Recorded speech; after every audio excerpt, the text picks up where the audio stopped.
Allah, baikkah saya menikah dengan dia? Allah bilang, baik, bismillah ya Allah. Aku akan melaksanakan ini semua karenamu. Gitu teman-teman. Gitu. Karena Allah aja udah. Sesuatu tuh kalau dikerjain karena Allah gak akan pernah salah. Dengerin saya nih. Ini penting banget.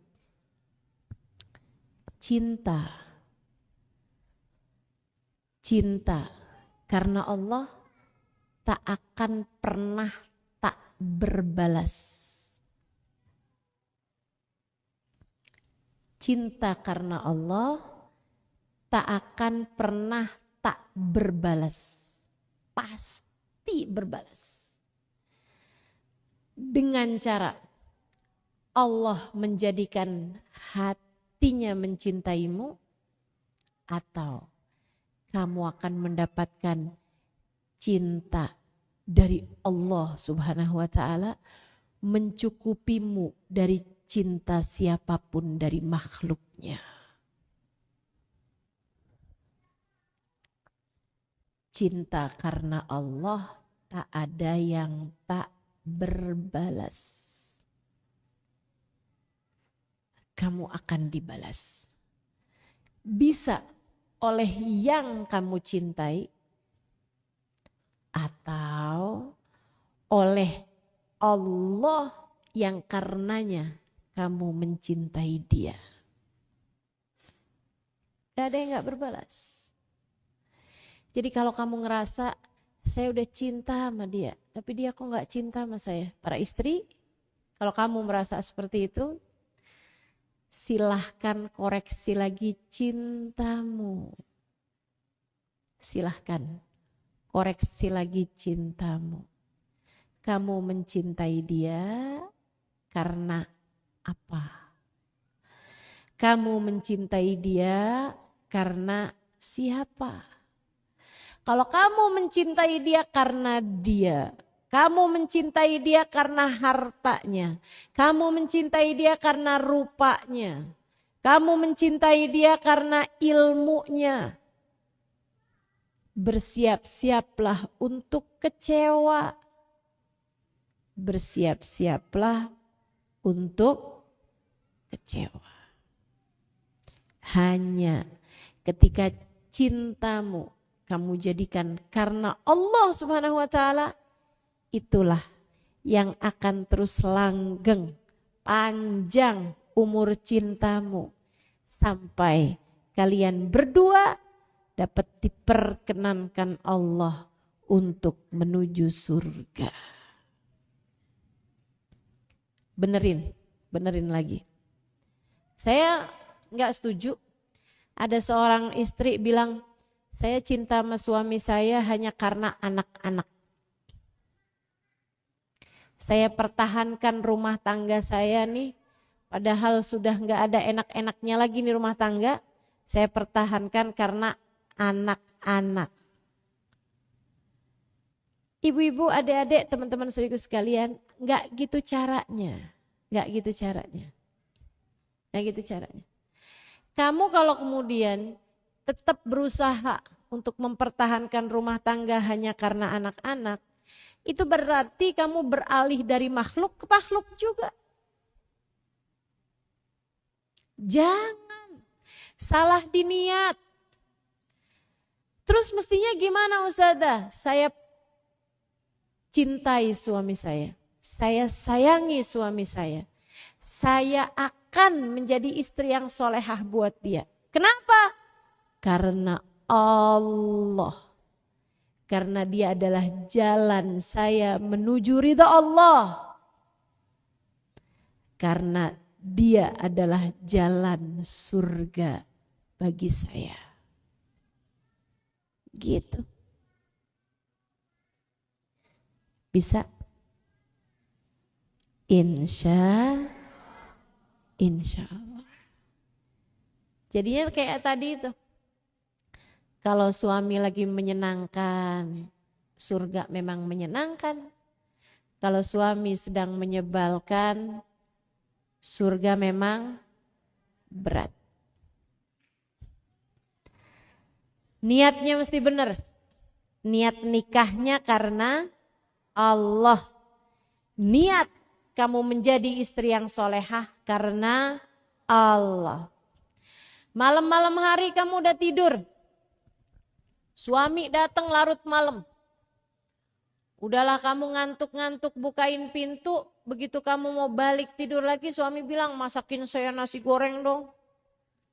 Saya lapar nih. Istri yang solehah tahu. Istri yang bagus niatnya tahu.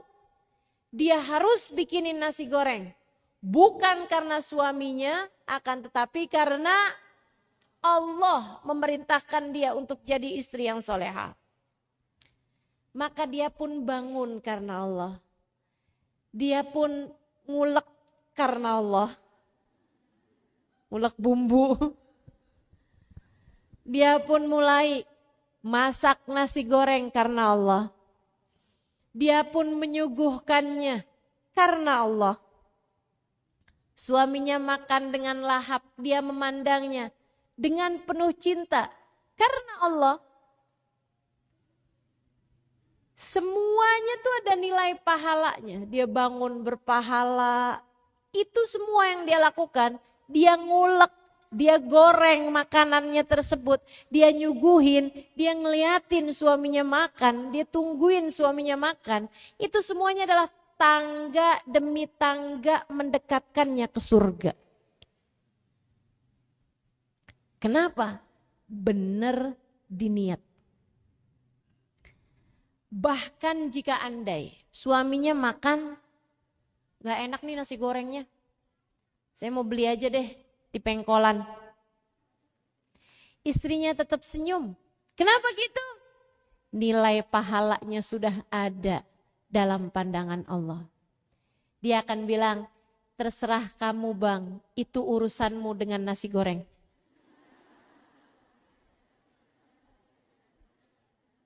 Urusan saya sama nasi goreng dah selesai. Karena dia melakukannya karena Allah, teman-teman saudaraku sekalian. Gak ada urusan sama bagaimana suaminya terhadap dirinya. Urusan dia antara dia sama Allah Subhanahu wa taala. Dia tidak sedang memperjuangkan siapapun. Dia sedang memperjuangkan surganya sendiri. Benerin niat. Bu, benerin niat. Para istri, benerin niat. Benerin niat. Enak tuh. Apalagi kalau udah terus diingatkan dirinya, nanti lama-lama dia bisa senyum kepada suami karena Allah. Dia bisa berkata baik pada suami karena Allah. Dia bisa merayu suaminya karena Allah. Semuanya dia lakukan karena Allah. Dan balasan dari Allah bukan main-main. Terhadap seseorang yang mengerjakan sesuatunya karena Allah. Imam Ghazali bercerita dalam Ihya Ulumuddin, nanti di padang mahsyar, ketika manusia berada dalam ketakutan, ketika semua orang berada dalam kepanikan, tiba-tiba ada cahaya yang sangat terang, diiringi dengan suara gemuruh yang sangat dahsyat, maka semua orang di padang mahsyar menundukkan kepalanya. Mereka semuanya menundukkan pandangannya. Karena mereka kira Allah hendak yatajalla. Allah hendak menampakkan dirinya. Hingga kemudian terdengar panggilan. Ya ahlal mahsyar irfa'u ru'usakum. Wahai penghuni mahsyar, angkat kembali kepala kalian. Tak perlu kalian menundukkan pandangan. Allah tidak hendak menampakkan diri. Ini hanyalah sebuah kemuliaan. Ini adalah sebuah penghargaan Allah yang Allah berikan kepada Fulanah bintu Fulan, Fulanah bintu Fulan, Fulanah bintu Fulan. Yang disebutkan nama perempuan semua yang telah tersenyum tulus kepada suaminya.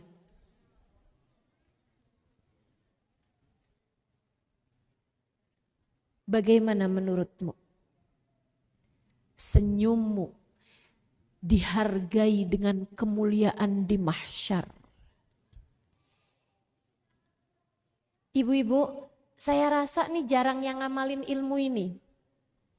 Makanya kalau ada istri mulai senyum, suami suka nanya, kamu mau apa nih?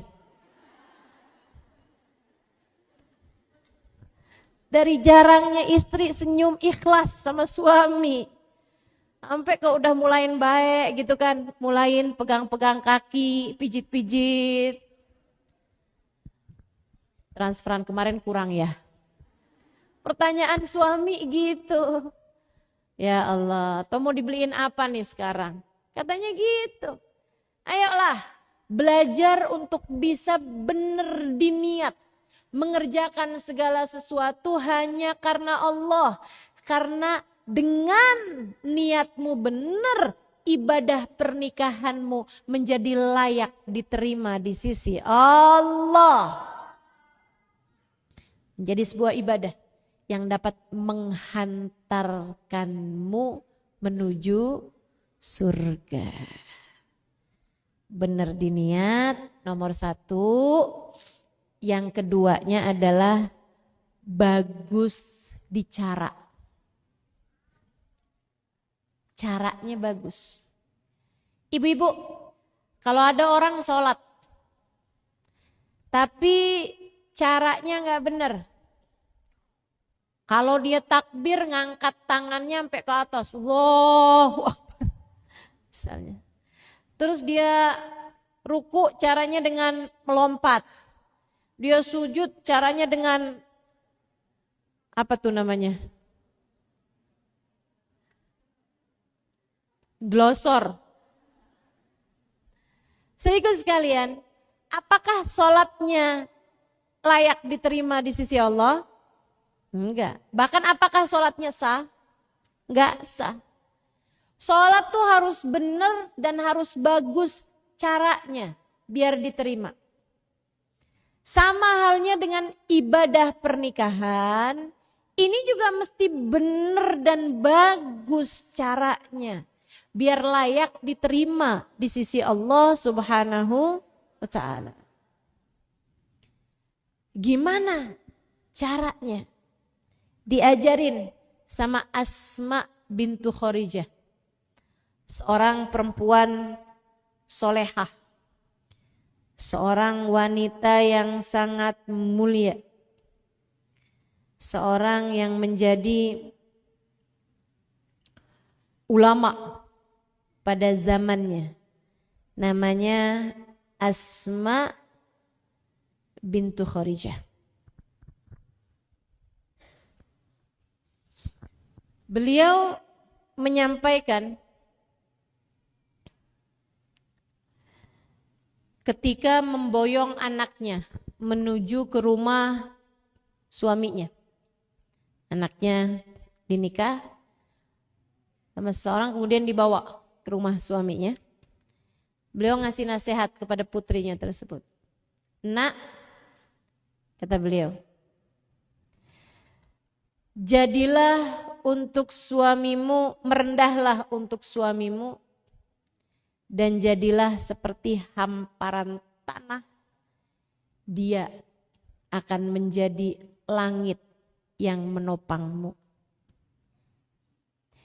Jadilah setara budak baginya. Dia akan menjadi pelayan bagimu. Kita kan mikirnya kadang-kadang, kamu tuh jangan segitunya sama suami.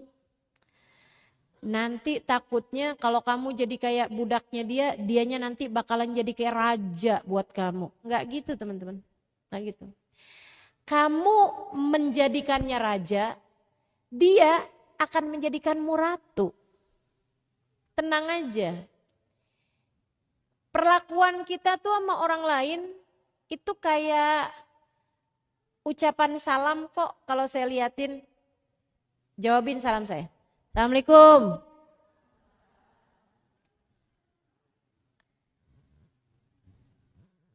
Assalamualaikum. Semakin keras saya mengucap salam, semakin keras pula jawaban salam saya.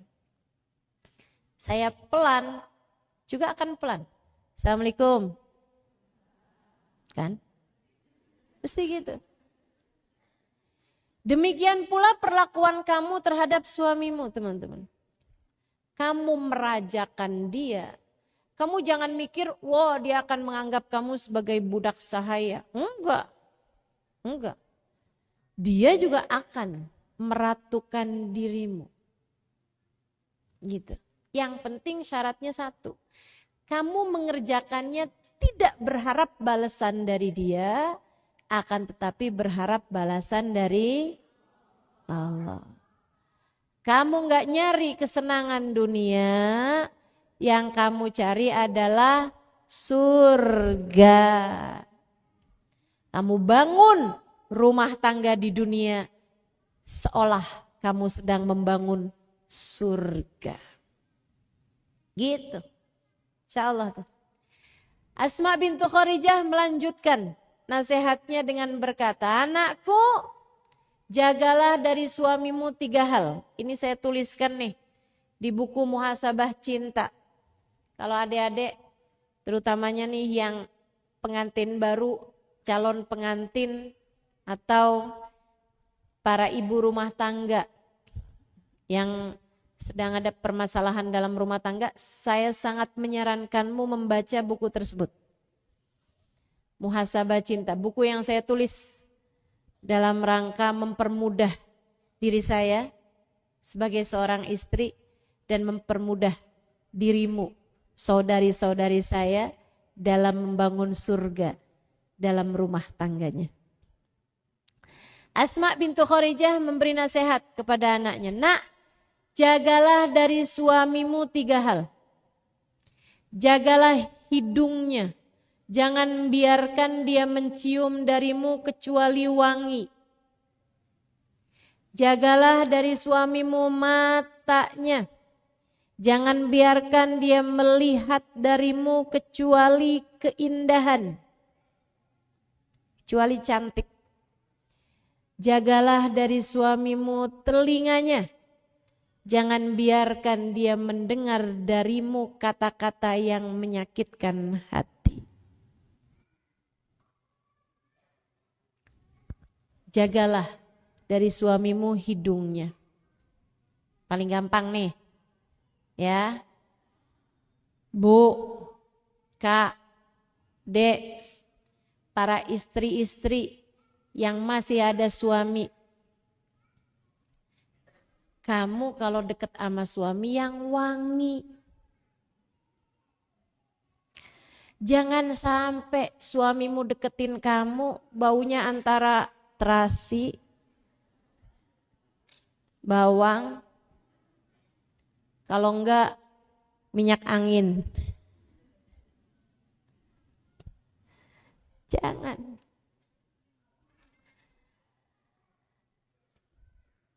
Allah ustazah, udah lama nikah ini, biarin dah ustazah. Enggak gitu teman-teman, enggak gitu. Memang kelihatannya remeh, tapi hidung tuh punya pengaruh yang sangat besar. Aroma itu punya pengaruh yang sangat besar bagi mood seseorang. Saya kalau mau ngajar gini, saya usahakan untuk wangi. Saya mau belajar, saya mau nulis, saya mau menghafal, saya usahakan sewangi mungkin. Kenapa gitu? Imam Syafi'i bilang, man tabarihuh zada aqluh. Siapa yang wangi aromanya, bertambahlah kecerdasannya. Itu salah satu tips saya. Saya kalau belajar terus wangi-wangian dulu. Minyak wangi dulu gitu.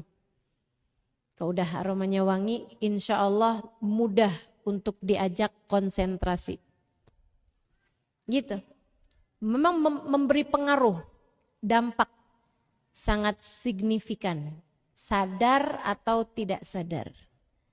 Usahakan bagi para istri, ini salah satu bagian dari ibadah kita kepada Allah, mendekatkan kita kepada surga adalah berwewangian di hadapan suami. Jangan kalau mau kondangan, semprot sana, semprot sini, colek-colek sana, colek-colek sini. Pakai hand body wangi, pakai ini wangi dari ujung rambut, ujung kaki udah wangi semuanya. Mau kemana? Kondangan. Tapi saat ketemu sama suaminya, ya Allah, baunya udah gak karu-karuan. Apalagi modelan istri kayak begini nih. Kamu kok giginya kayaknya kotor? Iya ya, saya gak sikatan 3 hari. Abisnya gak kemana-mana ini saya jadinya gak mandi deh. Ada suamimu di rumah, teman-teman saya sekalian, jagain. Jagain aroma mulutmu, jagain aroma tubuhmu gitu. Nabi kita Muhammad, manusia paling wangi yang ada di alam semesta ini. Para sahabat meriwayatkan idza tahaddatsa faka'annal miska yakhruju min fih. Apabila Nabi berbicara seolah-olah kasturi, seolah-olah misik berkeluaran dari mulut beliau yang mulia. Nabi kalau lagi ngomong kayak itu loh, parfum-parfum yang suka ditempel di tembok tuh. Yang keluar aromanya. Iya kan? Meskipun saya gak pernah nyium aroma-aroma yang begituan yang enak ya. Jarang-jarang yang enak aromanya itu kan. Teman-teman saya sekalian, Nabi tuh kalau lagi ngomong kayak parfum berkeluaran dari mulut beliau yang mulia. Kebayang wanginya kayak apa? Mulutnya Nabi besar Muhammad sallallahu alaihi wasallam. Kalau modelannya saya kayak Nabi, aroma mulutnya wangi itu, mungkin saya nggak peduli makan apa aja. Mungkin saya juga nggak peduli, kayak nggak terlalu peduli saya udah gosok gigi apa belum gitu. Tapi segitunya saudariku sekalian, nabimu yang sangat wangi mulutnya ini, kalau mau masuk ke dalam rumah bersiwakan terlebih dahulu. Riwayatnya jelas. Nabi itu kalau mau masuk rumah itu siwakan terlebih dahulu. Makanya dimasukkan oleh para ulama sebagai waktu-waktu paling bagus untuk siwakan, untuk gosok gigi. Salah satunya adalah sebelum masuk rumah. Qabla dukhulil manzil. Sebelum masuk rumah. Nabi gitu, tiap kali mau masuk rumah istrinya, yang beliau tahu di dalam rumah sana ada istrinya, beliau sikatan gigi dulu teman-teman, siwakan dulu. Sekali lagi saya ulangi, padahal wangi aroma mulutnya Nabi Muhammad. Segitunya mau masuk rumah siwakan dulu. Ditanya sama sahabatnya, mengapa engkau bersiwak sebelum masuk rumah wahai Rasul? Nabi menjawab, sebab saya suka mencium aroma yang wangi dari mulut istri saya. Saya pun suka agar istri saya mencium aroma yang wangi dari mulut saya. Itu jenis penghargaan terhadap orang lain. Ibu-ibu kalau mau ketemu sama seseorang yang mulia, pasti kamu kan akan memastikan saya mulutnya bau apa enggak, saya badannya bau apa enggak. Kamu mau memastikan. Ini mau hadir di majelis ini saya yakin. Semua yang hadir di majelis ini pasti tadi pagi mandi kan. Kenapa gitu? Mau hadir majelis ketemu orang, enggak mau ganggu orang lain dengan bau yang tidak baik. Bau yang enggak enak. Mulutnya disikatin dulu sebelum datang ke sini kan begitu. Teman-teman saudaraku sekalian, suamimu itu adalah kunci surgamu. Suamimu itu adalah jalanmu menuju surga, saudariku sekalian. Maka bagaimana mungkin Allah sama suami aja gak apa-apa. Kamu kok aromanya begini amat sih, udah berapa hari kamu gak mandi? Cuman ketemu suami aja. Badan bau karbit. Rambut bau kecoa. Innalillahi Inna ilaihi raji'un. Jagalah dari suamimu hidungnya. Jangan biarkan ia mencium darimu selain wangi. Mandi, sikatan gigi, keramasan. Gak usah diajarin kan? Insya Allah. Saudaraku sekalian, jagalah dari suamimu matanya. Jangan biarkan ia melihat darimu selain cantik. Dandan Ustazah, iya dandan. Bu, saya ingat Hubabah Maryam, guru saya almarhumah, wafat 10 tahunan yang silam sekitar. Beliau waktu datang ke Indonesia, saya yang mendampingi beliau, menerjemahkan. Karena beliau tinggal di, aslinya Baydha, tinggal di Madinah, istri dari Habib Zain bin Smith, Madinah. Beliau beberapa tahun, waktu beliau masih ada tuh, tiap berapa tahun datang ke Indonesia dan seperti yang tadi saya sampaikan, saya yang menerjemahkan beliau. Satu hari beliau bilang kayak begini sama saya, Halimah, orang di negeri kamu nih suka dibalik-balik ya. Perempuan di negeri kamu nih suka dibalik-balik katanya. Saya bilang kenapa Hubabah? Kalau lagi di majelis, kalau lagi di acara, kawin-kawinan, pada cakep-cakep semuanya. Kalau lagi di rumah sama suaminya kayak jin. Saya bilang sama Hubabah, emang Hubabah pernah lihat jin? Beliau ketawa aja. Kata Hubabah, maksud saya kalau di rumah nyeremin. Rambut kagak disisir. Pakai baju daster yang udah robek. Ada yang suka begitu?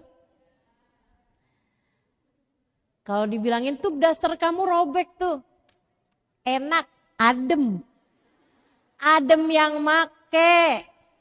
Yang ngelihat gerah. Masya Allah. Mestinya dibalik.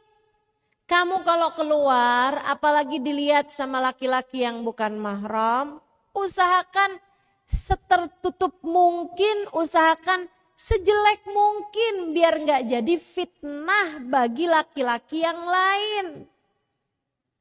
Tapi kalau kamu di dalam rumahmu, saat bersama dengan suami, anak, keluarga yang halal bagimu, tampillah secantik mungkin. Tampillah secantik mungkin. Pakai baju yang rapi, sekurangnya enak dilihat lah gitu. Tampilan juga, kalau kamu mau dandan di hadapan suami, bernilai teman-teman. Bukan sekedar pujian, akan tetapi tangga yang kamu naiki menuju surga. Tampillah di hadapan suamimu yang cantik. Yang cantik. Yang gak harus lengkap-lengkap sampai segala pasang bulu mata. Gak kayak gitu, tapi seenggaknya enak dilihatnya. Enak dilihatnya. Saudara sekalian yang saya muliakan, dan juga jaga dari suamimu matanya, jangan biarkan ia melihat darimu selain cantik, artinya bubuhkan senyum di wajahmu itu saat bersama dengan suamimu. Yang enak dilihat, orang tuh kalau lagi senyum enak loh dilihatnya, betul gak? Saya mau senyum dulu ah. Enak. Saya seneng, teman-teman lihatnya seneng. Coba nih, kalau kamu nih udah nungguin Ustazah Halimah, pas masuk muka saya cemberut aja. Saya naik ke atas panggung, saya cemberut aja. Membangun surga dalam rumah tangga. yang benar sama suami, biar nanti gak bikin kamu masuk neraka. Neraka itu panas ibu-ibu. Pasti gak enak banget, gak enak dengernya, gak enak liatnya. Meskipun benar yang saya sampaikan, tapi kan gak enak gitu. Demikian pula dengan suamimu, Bu.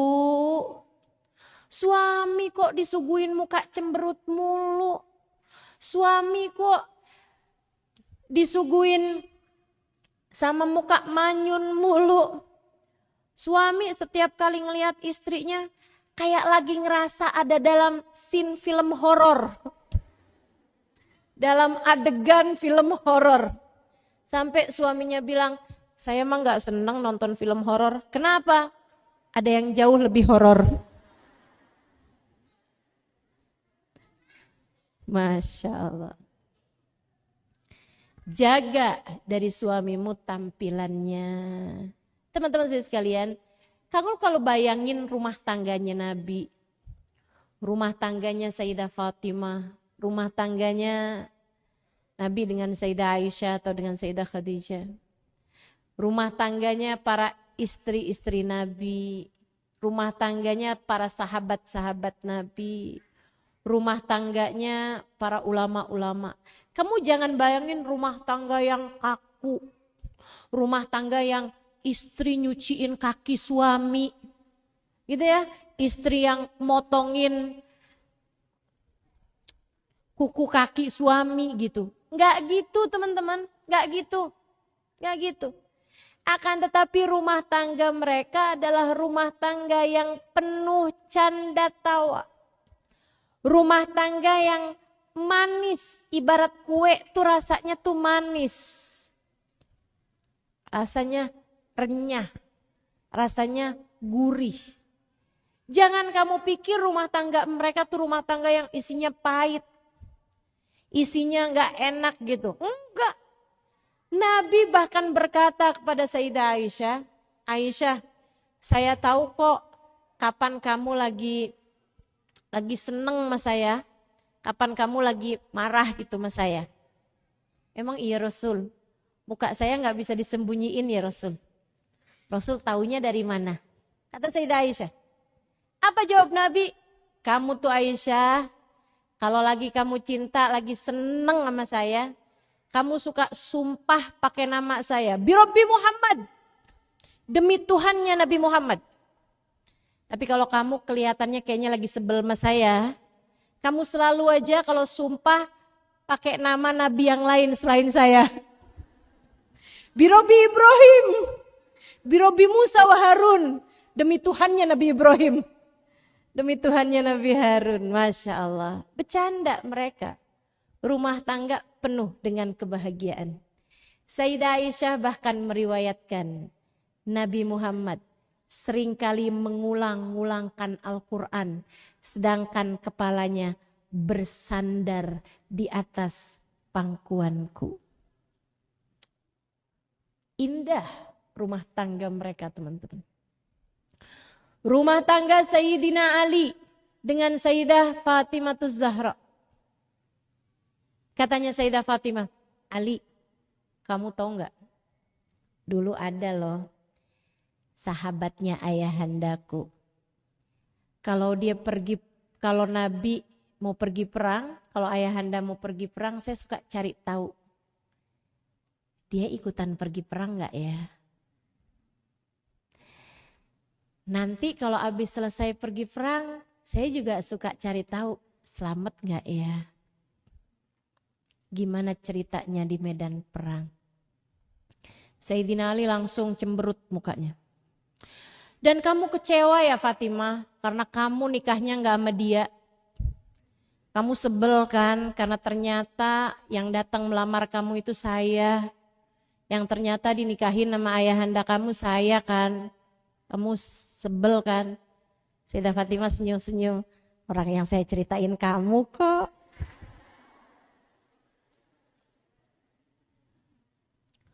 Saudara sekalian saya muliakan, indah rumah tangga mereka. Penuh canda tawa, penuh romantisme dalam berumah tangga. Kenapa? Karena mereka jaga Allah dalam rumah tangga mereka. Karena mereka menjalankan rumah tangganya seperti yang Allah mau. Seperti yang Allah mau. Saudara sekalian, mereka tidak tertarik kepada yang haram. Karenanya Allah karuniakan kenikmatan pada yang halal. Mereka tidak tertarik pada dosa. Sehingga Allah karuniakan rasa hati yang bahagia ketika menimbun pahala demi pahala. Itu.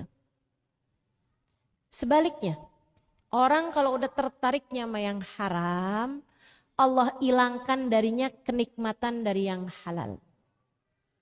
Ada seorang murid bertanya pada syekhnya. Dia bilang, "Syekh, kenapa ya?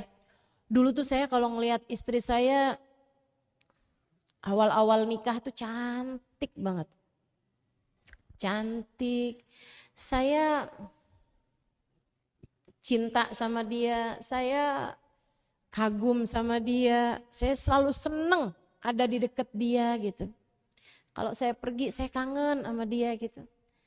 Bawaan kepengen cepet-cepet ketemu gitu.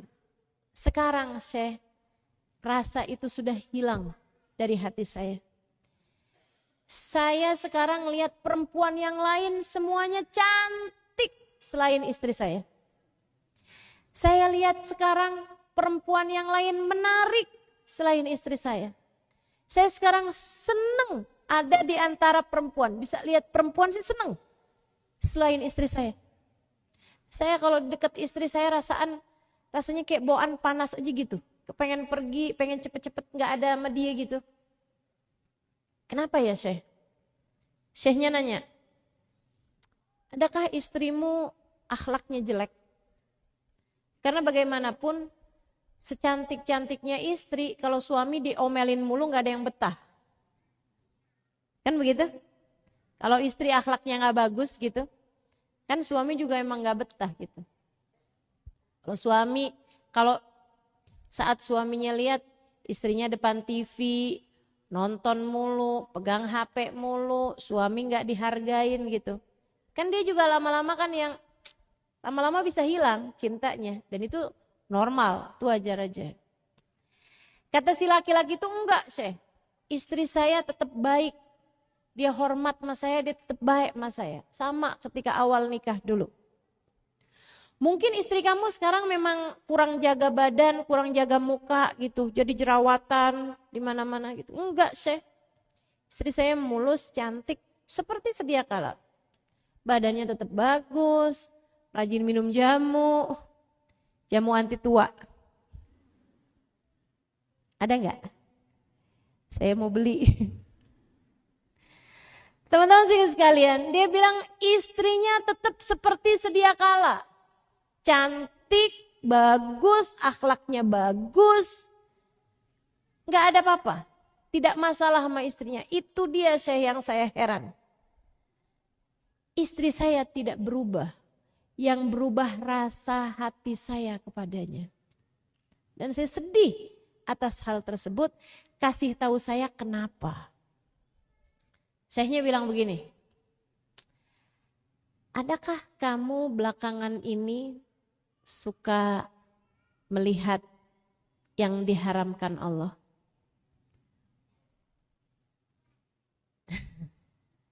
Suka lihat perempuan-perempuan di luaran sana? Suka nonton tayangan-tayangan yang diharamkan? Iya sih Syekh. Saya suka melakukannya. Syekh tersebut kemudian mengatakan, itulah nak, ketika Allah melihat hatimu tertarik kepada yang haram, Allah akan halangkan darimu kenikmatan terhadap yang halal bagimu. Suami kamu halal bagi kamu. Tapi kalau Allah lihat kamu tertariknya sama aktor-aktor Korea, waktu habis buat ngeliatin yang paling cakep menurut saya yang ini nih. Ih, coba ya suami saya mukanya kayak dia nih. Ampun. Hari-hari yang diliatin laki-laki yang lain.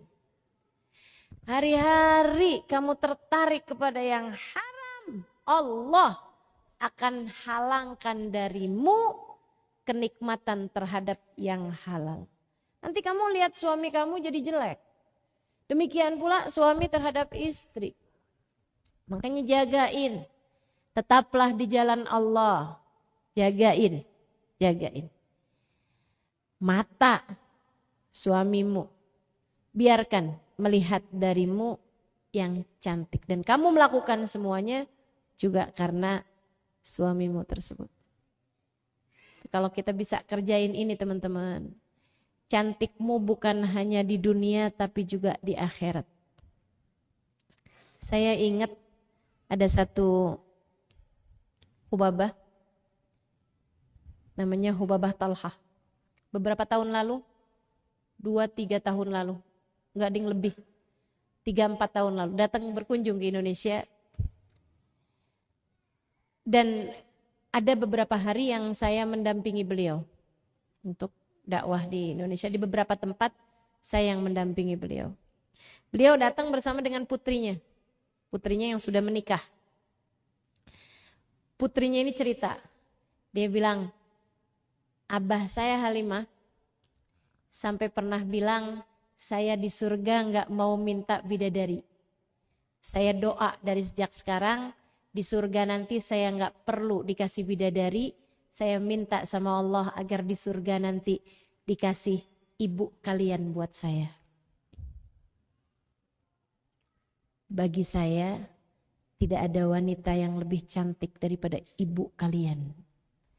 Kata bapaknya kepada anak-anaknya. Kira-kira ada enggak nih di antara kita yang begitu? Masya Allah. Sampai suaminya enggak minta bidadari loh. Buat surga. Mintanya tetap istrinya aja nih, satu udah cukup. Kita sih jangankan di surga. Ya Allah, mudah-mudahan Allah baguskan keadaan kita insya Allah. Yang terakhir nasihatnya Asma bintu Kharijah, jaga dari suamimu telinganya. Jangan biarkan dia mendengar darimu kata-kata yang menyakitkan. Bu, Kak, Dek, Nak, jika kamu sudah menikah, perhatikan betul kalimat yang keluar dari lisanmu yang kamu tujukan kepada suamimu. Hati-hati sama ucapan-ucapan dari lisanmu itu. Untuk suamimu, hati-hati. Hati-hati. Pastikan bahwa kata-kata tersebut adalah kata-kata yang akan membuatmu tersenyum bangga ketika Allah membukanya di akhirat nanti. Kata-kata yang kamu sampaikan kepada suamimu, pastikan tidak akan membuatmu malu ketika kamu datang ke negeri akhiratmu. Pastikan kata-kata yang kamu ucapkan kepada suamimu adalah kalimat-kalimat yang layak menjadi tangga kamu naiki menuju surga. Jangan sebaliknya. Sebab Nabi Muhammad bercerita, ayyuma imra'atin qalat li zawjiha ma ra'aitu fika khairan qat tahwi biha fi nari jahannam sab'ina kharifa. Apabila ada seorang perempuan berkata kepada suaminya, saya sepanjang hidup sama kamu susah mulu. Kamu gak pernah bikin hidup saya senang. Kamu gak pernah bisa membahagiakan hatiku. Saya hidup sama kamu nih isinya sengsara demi sengsara. Kamu kapan sih bisa nyenengin istri kamu? Kenapa kamu gak bisa kayak laki-laki lain yang bisa menyenangkan istrinya? Kenapa kamu hanya menyusahkan hidup saya terus-terusan? Nabi Muhammad berkata, kalau ada perempuan berkata seperti itu kepada suaminya, tahwi biha finari jahannam sab'ina kharifa, membuat perempuan tersebut terjerumus neraka jahanam 70 tahun lamanya. Jangan main-main sama suamimu. Sebab kamu main-main sama dia, kamu main-main sama nasib akhiratmu sendiri. Waduh, gimana nih Ustazah? Udah terlanjur. Kemarinan kerjaan saya marah mulu sama dia. Kemarinan kerjaan saya tuh ngamuk terus sama dia. Ustazah gimana nih? Mumpung nyawa masih dikandung badan. Mumpung jantungmu masih berdetak, aliran darah masih mengalir. Mumpung Allah masih karuniakan kepadamu kesempatan, yang pada punya suami mintalah maaf padanya. Kapan Ustazah? Sesegera mungkin. Gak usah sekarang tapi. Ntar ketemu sama suaminya. Ngomong yang serius. Maafin saya ya. Maafin saya. Suaminya bilang, kamu kesambet dari mana nih? Kesambet makajian Ustazah Halimah. Minta maaf. Yang serius. Maksudnya gimana Ustazah? Banyak perempuan nih kalau minta maaf gak serius. Ngomongnya gini, ingat ya, kamu kan punya banyak salah sama saya. Saya mau ngaku juga nih, kalau saya banyak salah sama kamu, maafin saya ya. Kalau kamu gak maafin saya gak maafin loh salah kamu.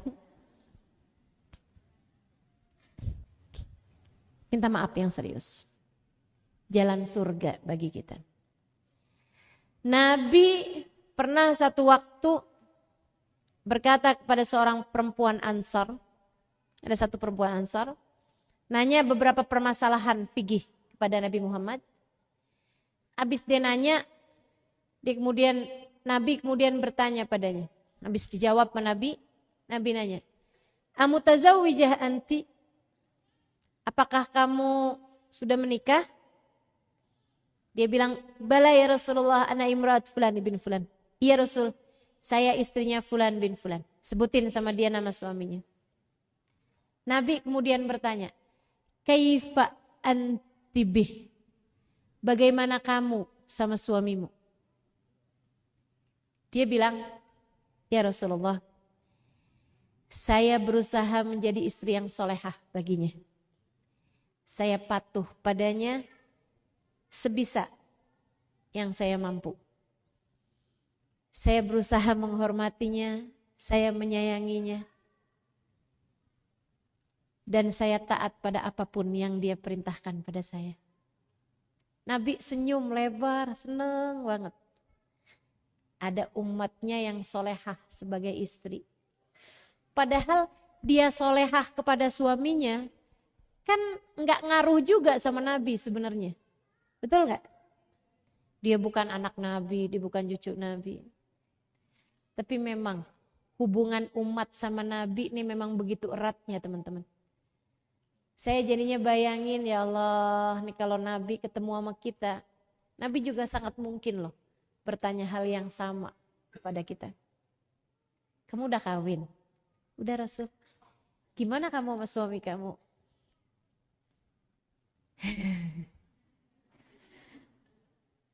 Adakah di antara kita yang bisa dengan bangga menyampaikan seperti yang disampaikan sahabat perempuan ini kepada Nabi Muhammad? Ataukah kita akan menunduk malu dan berkata, maaf Rasul, gagal-gagal lagi Rasul. Maaf Rasul, tidak bisa jadi umatmu yang menjadi istri yang solehah. Dan saya bisa pastikan, kalau kamu menjawab dengan penuh kebanggaan karena kamu memang telah menjadi istri yang solehah, Nabi tentu akan tersenyum padamu. Dan kalau kita bayangkan diri kita akan menjawab, karena kita memang belum berhasil menjadi istri yang solehah, sangat mungkin untuk membuat Nabi Muhammad bersedih karenamu. Nabi tersenyum dengan indah kepada sahabat perempuannya ini. Kemudian Nabi Muhammad berujar, "Fangduri ilaih fa innama huwa jannatuki wa naruki." Nabi Muhammad berpesan, dan ini menjadi pesan yang akan selalu saya ingat untuk diri saya. Dan saya berharap menjadi pesan yang selalu kamu ingat untuk dirimu sebagai seorang istri. Nabi Muhammad berpesan kepada kita, "Fangduri ilaih." Perhatikan betul bagaimana perlakuanmu kepada suamimu. Fa innama huwa jannatuki wa naruki. Sebab suamimu adalah jalan surgamu ketika kamu memuliakannya, dan jalan nerakamu ketika kamu menghina dan merendahkannya. Setiap kali kamu sedang merendahkan dan menghina suamimu, kamu tidak sedang merendahkan siapapun selain dirimu sendiri. Setiap kali kamu menyayangi, berkhidmah, berkata baik pada suamimu, sejatinya kamu tidak sedang menyenangkan dia. Kamu hanya sedang menyenangkan dirimu dengan membangun surga untuk dirimu sendiri. Jangan biarkan suamimu mendengar darimu kalimat yang menyakitkan hatinya. Pujilah, kuatkan hatinya, sampaikan padanya, memilikimu dalam hidupku adalah anugerah terbesar yang Allah berikan padaku. Syukuri suamimu, sampaikan padanya, andai waktu bisa kuulang, tak akan ku memilih pasangan selain dirimu. Suaminya paling nanya, kamu salah minum obat apa? Masya Allah. Yuk belajar. Belajar jadi perempuan soleha. Saya lihat-liatin tuh para orang-orang soleha di atas kita. Kata-katanya indah-indah pada suaminya. Sayyidah Khadijah bilang, "Innama ana." Wahai Rasul, jangan pernah merasa malu dariku, kata beliau. Karena sesungguhnya engkau, fa innama anta, engkau bagiku wahai Rasulullah. Aku kepadamu wahai Rasul. Kata Sayyidah Khadijah, hartaku, hidupku, waktuku, tenagaku, ruhku, hidup matiku, aku persembahkan untukmu wahai Rasulullah. Oh, kata-kata yang luar biasa. Sehingga sekalian saya muliakan, orang-orang mulia selalu dapat memuliakan suaminya. Istri yang mulia akan selalu dapat memuliakan suaminya.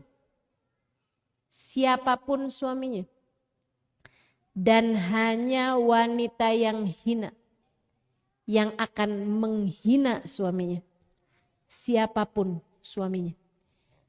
Jadi kamu jangan bilang, Ustazah, ini Ustazah kan cerita tentang membangun surga dalam rumah tangga. Ini dari tadi nih urusannya istri mulu. Ustazah nggak ada bilang suami mestinya kayak gimana. Ustazah nggak ada bilang istri tuh harus kayak begitu kepada suami yang bagaimana. Kalau suaminya nggak sholat, kalau suaminya nggak benar, kalau suaminya bukan siapa-siapa, kalau suaminya transferannya selalu kurang-kurang, masa kita mau hormat sama dia, kita mau baik sama dia? Kalau suaminya matanya suka jelalatan sama perempuan, masa kita mau disuruh untuk tetap baik sama dia gitu? Iya. Iya. Saudariku sekalian saya muliakan, siapapun suaminya, istri yang solehah akan mampu solehah kepada suaminya. Siapapun suaminya. Dan hanya wanita yang hina yang akan menghina suaminya. Siapapun suaminya. Ini bukan urusan siapa suamimu. Ini urusan siapa kamu. Saudariku sekalian yang saya muliakan, lihat Asia. Asia itu istri yang solehah. Padahal suaminya Fir'aun. Suamimu kan gak Fir'aun amat.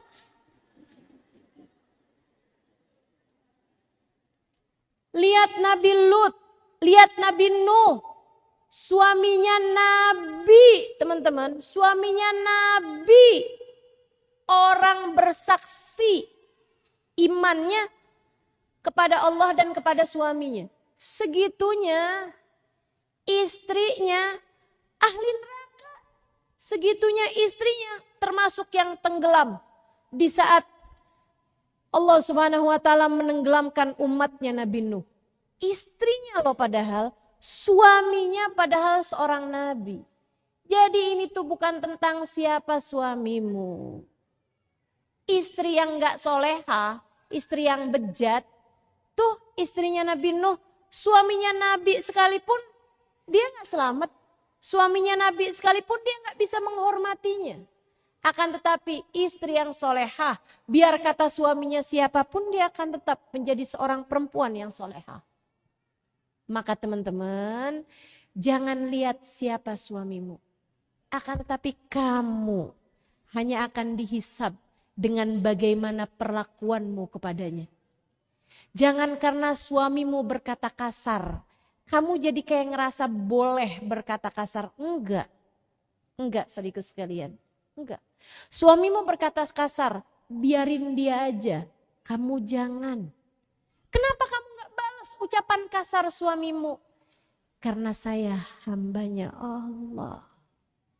Saya tak akan mengotori lisan saya dengan ucapan-ucapan yang kasar. Karena saya umat Rasulullah. Saya berharap di akhirat nanti ada di belakang Nabi Muhammad. Saya tak akan menghancurkan surga dan kebahagiaan saya di akhirat dengan tidak menghormati dan tidak memuliakan suami saya. Gitu. Insya Allah. Hal terakhir yang mau saya sampaikan, kalau kamu ingin surgamu terbangun dalam biduk rumah tanggamu bersama dengan suamimu, saudaraku sekalian, doa. Mintalah kepada Allah. Mintalah kepada Allah. Agar Allah menurunkan rahmat ridhonya kepada kita sekalian. Allah ajarkan kan dalam Al-Quran, Rabbana hablana qurrata a'yun waj'alna lil muttaqina imama. Itu doa diajarkan sama baginda kita Nabi besar Muhammad, diajarkan oleh Allah yang diturunkan kepada baginda Nabi Muhammad dalam Al-Quran. Minta sama Allah kerukunan kalian. Minta sama Allah agar hatimu tidak dijadikan tertarik kecuali kepada yang halal. Minta sama Allah agar rumah tanggamu jadikan rumah tangga yang sakinah, mawaddah, warahmah. Saudaraku sekalian saya muliakan, dan diantara tips, diantara cara untuk juga melunakkan hati orang-orang yang ada dalam rumah. Salah satunya tentu saja adalah suamimu. Tiap masuk rumah baca ayat kursi. Ya, baca ayat kursi. Ini salah satu cara ya. Bukan berarti kalau kamu ngerjain ini udah pasti rumah tangga bakal tenang gitu. Enggak gitu juga. Cara yang lain udah saya sampaikan tuh. Jangan tertarik sama dosa, kan gitu ya. Jangan tertarik sama hal-hal yang diharamkan Allah. Pandai-pandai menjaga diri gitu kan. Kemudian lagi yang tadi semuanya udah saya sampaikan. Caranya, kata-katamu bagusin, wewangian, tampilan bagus dan lain sebagainya. Selain daripada itu, saya sampaikan kepadamu juga, selain dari mengamalkan itu semua, silahkan setiap kali masuk rumah baca ayat kursi. Kenapa saya sampaikan seperti ini? Karena saya takutnya ada ibu-ibu nih, Ustazah, saya masuk rumah baca ayat kursi, tapi tetap aja Ustazah, saya cerai-cerai juga. Misal, maaf ya, Ustazah dari ayat kursi sampai ayat meja, udah saya baca semuanya Ustazah. Tetap berantem mulu saya Ustazah sama suami. Tuh. Makanya amalinnya tuh dari depan. Dari awal tuh udah kamu amalin semuanya. Ditambahin dengan tiap masuk rumah baca ayat kursi. Gitu ya. Bukan masuk rumah, Assalamualaikum, ayat kursi. Gak gitu. Akan tapi kamu baca Allahu la ilaha illa huwal la ta'khuduhu sinatun lahu ma fis samawati wa ma fil ard man dzalladzi yashfa'u indahu illa bi'idnih wa ma khalfahum bisyai'in min ilmihi illa bima syaa. Wasi'a kursiyuhus samawati wal ard wa la ya'uduhu hifdhuhuma wa huwal aliyyul azim. Tiap masuk rumah baca ayat kursi. Biar kenapa? Biar adem. Biar setan yang suka manas-manasin itu enggak ikutan masuk dalam rumah. Gitu. Jadi kalau kamu masuk rumah kemudian melihat suami bawaan pengen marah aja, inget-inget. Tadi saya enggak baca ayat kursi nih. Keluar aja dulu. Suaminya ngeliatin, dari mana kamu? Pengen marah nih. Ingat belum baca ayat kursi, keluar dulu aja. Masuk lagi bisa baca ayat kursi. Gitu ya. Itu kemudian lagi salah satu tips dari saya nih, pengen rumah tangga sakinah mawaddah warahmah. Jangan tinggal sholat berjamaah. Kalau suamimu selama ini sholat di masjid, ya nggak apa-apa, bagus. Tapi kalau ada waktu-waktu yang tentu aja ya, pasti ada aja waktu-waktu yang dia nggak sholat di masjid, kayak pulang kerja udah kesorean, masjid udah selesai sholat asar, dampingi, temani suamimu sholat berjamaah, temani. Tapi saya udah sholat Ustazah, temani aja nggak apa-apa, sholat lagi aja. Yuk kita sholat berjamaah. Misalnya ada sholat-sholat yang memang dia tidak sholat di masjid, sholatlah kamu berjamaah dengan suamimu. Jangan sampai orang dalam sebuah rumah sholatnya masing-masing. Suami sholat sendiri, istri sholat sendiri, jangan. Sholatlah dengan berjamaah.